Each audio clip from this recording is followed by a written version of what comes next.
So here, it is going to be 20.93% O2, okay? And how much percent O2, or CO2? 0.03% CO2, okay? Because that's room air. That's not going to change. Now, the partial pressures are changed depending upon where you're at, okay? At altitude, the partial pressure drops, so you'll be about 586 at Colorado Springs. So the partial pressures will be different. But all of this exchange is taking place due to this partial pressure and forcing oxygen from going from high to low, just like we saw with blood flow, okay? Questions on it? So if we look at this now, how is O2 transported in the blood, okay? It's transported bound to hemoglobin. So does anybody know what hemoglobin looks like? Could you draw hemoglobin roughly for me? Anybody? Globule. 4 subunits. That's a great picture right there of Lance going. Is that it? It's a, 4 iron subunits. are you sure it's 4 iron subunits? Doesn't it have 4 subunits and 2 iron? I think it's got 2 irons. I like how you guys go. I think it's, Or maybe the irons transport to oxygen. There's a 2 in there somewhere. there's a there's a 2 in there somewhere. 2 we don't- heme groups. Two, That might be right. 2 heme groups for 4 iron. and you guys are in over your. Tetramer. That's a great photo there. Isn't Okay, it? so I was pretty accurate with that. That is not the best picture I've ever seen of hemoglobin structure. Let's try this one.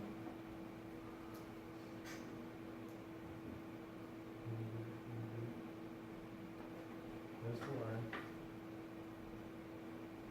Yeah. So was Austin right? Yes. Was Noah right? Was the red blood 2 alpha, cell, 2 beta. the red blood cells shooting lasers at it?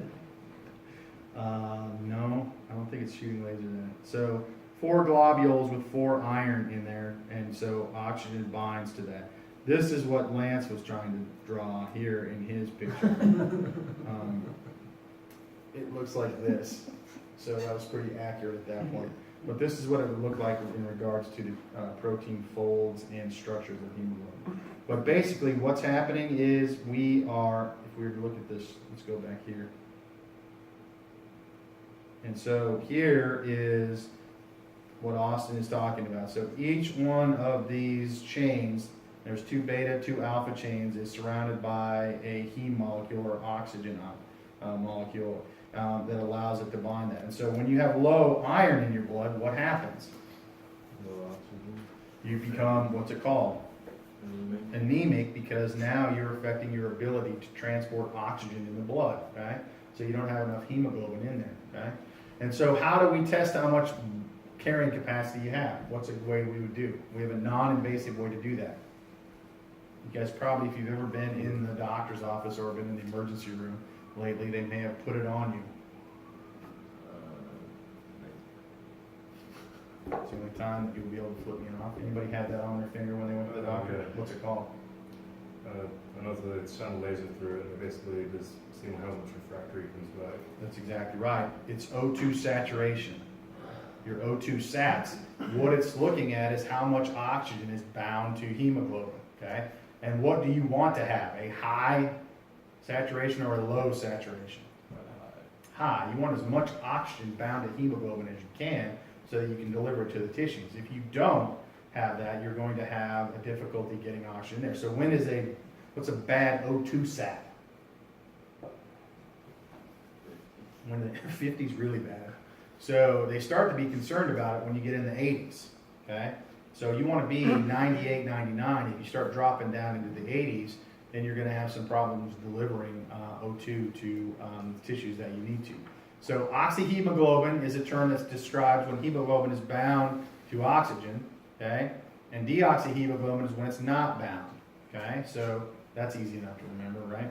And so we can calculate actually how much blood that we can carry on a liter of, based upon how much hemoglobin that men have and how much you can load it up. You can calculate the amount of O2 that you're carrying per liter in the blood. And so this calculation is based upon one thing that we need to understand. This would be 100% saturation. So when we're calculating these values, we are assuming that the hemoglobin is fully loaded with oxygen. And so males have about 150 grams of hemoglobin per liter of blood, and they can carry 1.34 milliliters of O2 per gram of hemoglobin, gives us about 200 mLs of O2 per liter in the blood, okay?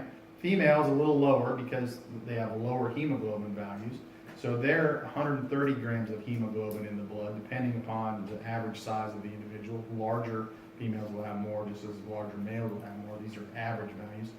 The 1.34 mLs per O2 per gram of hemoglobin, same, and it's based upon 100% saturation, gives us 174 mLs of O2 per liter in the blood, okay?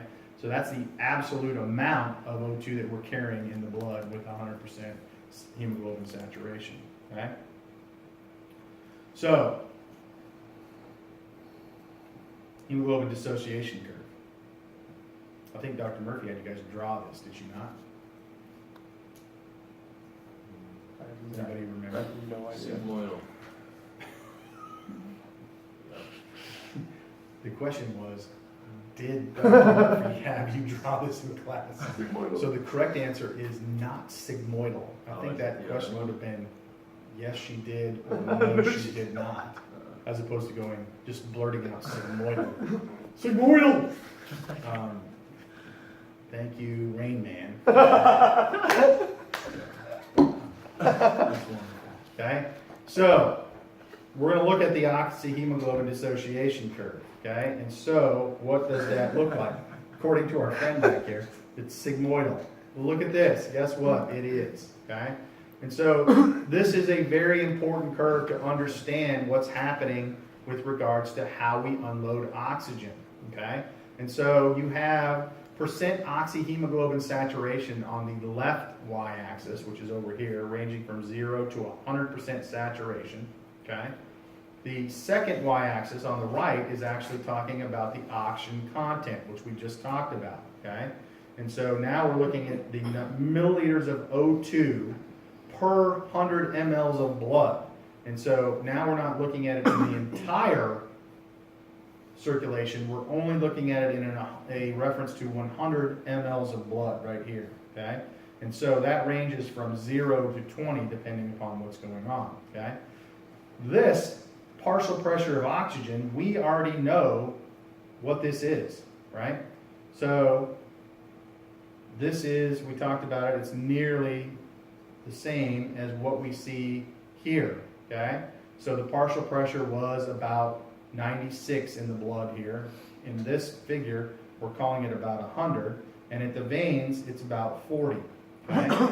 That's that pressure or concentration gradient that allows oxygen to be loaded at the arteries and unloaded at the veins, okay? And so here, in this case, at a partial pressure of O2 of approximately 100, we have fully loaded our hemoglobin. We're almost to 100, maybe 99, 98% loaded with oxygen to our hemoglobin, okay?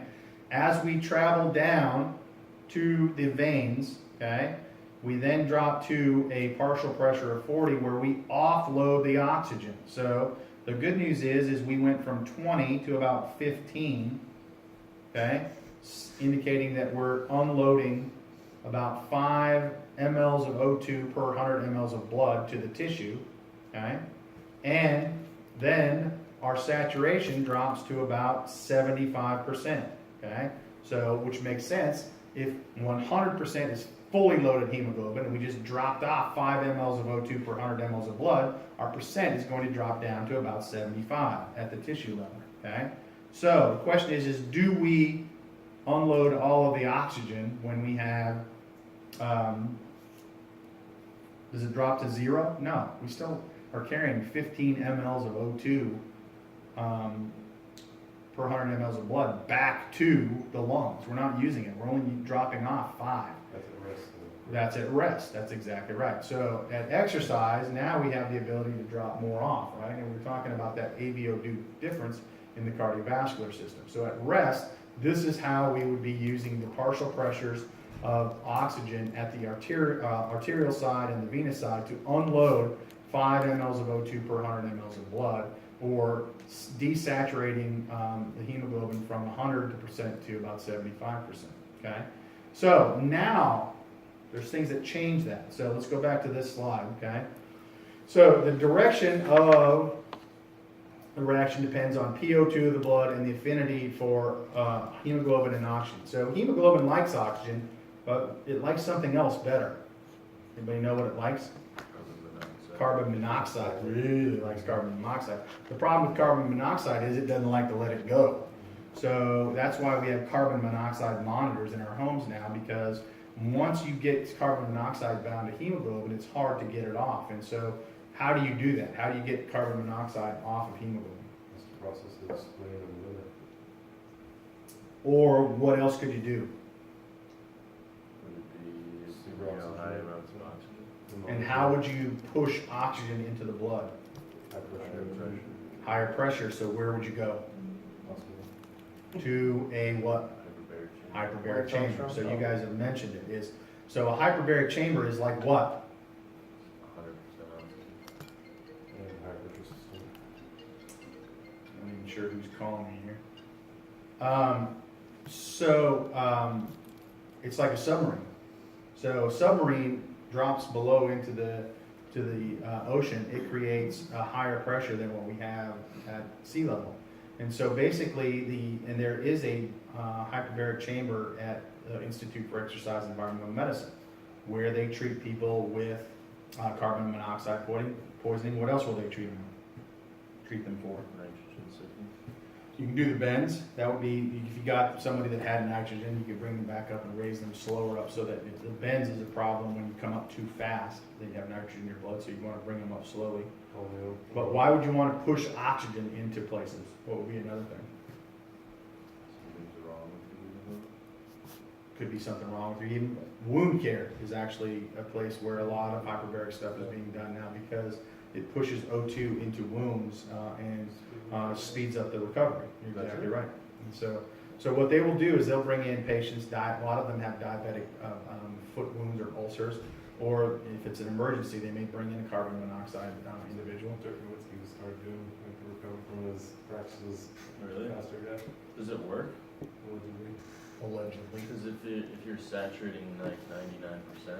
So the problem with that is, again, now you're doing what? Is now you have oxygen that is higher than levels. So the other thing that you can get is you can get free radicals like superoxide that can be problematic. So it goes back to our whole thing, dynamic constancy. That's great if you have something going on, but Dirk really doesn't have anything going on. He thinks this is going to help him. Potentially, it could help with some of the recovery, but it also could be fueling other processes that are actually detrimental to his recovery. So, because he isn't in a situation where he is oxygen deprived, kind of thing. So, and so the good news is the people that are doing this hyperbaric chamber, they're all certified nurses, and so there's a nurse that goes in the chamber with the individuals at the IEM, and then they have crew that monitors it, and basically is like a submarine crew where they're monitoring the pressure they go down. And so if something happens down there, that's why the nurse is there, because you can't just bring the submarine up like Hunt for Red October, where the guy flies the submarine out of the thing. That's usually pretty bad for patients when they're down there and they're pretty not in good health, is let's sail the submarine up from about 200 feet below the water. They're going to have more problems than they had before. But they can start to raise it up gradually, but there's a nurse in there that takes care of it. Now, the hyperbaric chamber also has another side to it, which is hypobaric chamber. What's that going to be like? That's going to be an altitude chamber. And so the IEM has both a hyperbaric and hypobaric, which is altitude chamber, one on each side that they can control the pressure. So do we have that downstairs? No, ours is just an environmental chamber where it controls what? The environment, temperature and humidity, right? So, and you'll notice how thick are the walls of the environmental chamber downstairs. Have you looked at the thickness of it? Quite thick. Quite. Which gives us a good representation. Quite thick. They're about 4 inches thick. The problem is that it's just foam. So there is a stainless steel on the inside, stainless steel on the outside. I think it's aluminum on the outside, not stainless steel. And there's just foam in between that 4 inches to insulate the box. So what would happen if we started changing the barometric pressure in the environmental chamber? That's exactly right. You'd collapse like a popsicle can on itself if we started changing pressure. It'd either explode outward or it'd suck in on itself. So the chamber that's at the Institute for Exercise and Environmental Medicine has 10-inch steel walls that don't move when you start changing pressure. So it's like a big tank. If you go in there, it looks like a big tank mounted in the basement of the IEM. So, but they can take their barometric pressure up to 100,000 millimeters of mercury. No, not 100,000. It's like a monster movie. That's what, at the 100,000, it's the pressure mimics taking you to 100,000 feet above sea level. So what is Everest? It's like, it's like 36,000 something feet. 29,502, I think is what it is, 8,000 meters. So they can take you up really high. So what they do is they'll actually bring in airline pilots and they'll go, how many people have seen An Officer and a Gentleman? It's an old film. It won an Academy Award, so it's got some teeth to it. But what they're doing is they're training pilots and they take them up in an environmental chamber and then take them to an altitude and they're wearing oxygen masks and they look at how they function in low oxygen environments. So they have the guys playing patty cake and these guys end up hitting each other because they're lost coordination. One guy is taking cards and reading the cards off, going 2 of hearts, 3 of hearts, and all of a sudden he goes nuts because he can't read it and they have to get the oxygen mask. But what they want to see is, it's like the old Southwest thing, all of a sudden the engine blows, guy gets sucked out, and we're at 37,000 feet. That's above Everest. And so you guys never pay attention to this, but what happens when that pressure is lost in the cabin? The oxygen mask comes down for your safety. Please take the oxygen mask, put it onto you, pull the thing, and the oxygen will start coming. So If you're it's sucked out the traveling- back of the plane. If you're traveling with an infant or child, what should you do? Secure their mask before securing yours. No, Yeah, after. after. Is it after? Yes, Yeah. yes. They do say secure your mask first. Because if Before you, helping someone else. Yeah. If you pass out, they're not gonna be able to get your mask on. yeah, Exactly. so, Yeah. But you guys, have you ever read the packet in there? Where's your flotation device? under the Underneath the seat. On your seat, and then what do you have to do? No, you can When? use your seat as a flotation No, device. You but can, it's Had to put your arms to the other side. If you pull it and Has if around your waist. these doesn't Inflate inflate. it with your These mouth. are the last. Yeah, exactly. You guys have heard it 1,000 times. Straw. But I'm gonna tell you what, are you gonna be thinking of that when Lance, who's sitting next to the engine, is sucked out the engine and you're next? Are you going, oh God, get my oxygen on? I don't think that's where we're going at that point. So, but the pilot had the same thing happen where all of a sudden now they have to bring the plane down to what is a safe level for you to take your oxygen mask off. 11,000. 10,000 feet. And so you're flying a plane that's got one engine trying to come down 10,000 feet after some woman's been sucked out of it, and everybody else is panicking. I don't So think she fully got sucked out. No, she like partially did, and she She had her seatbelt on though. She just died from something hitting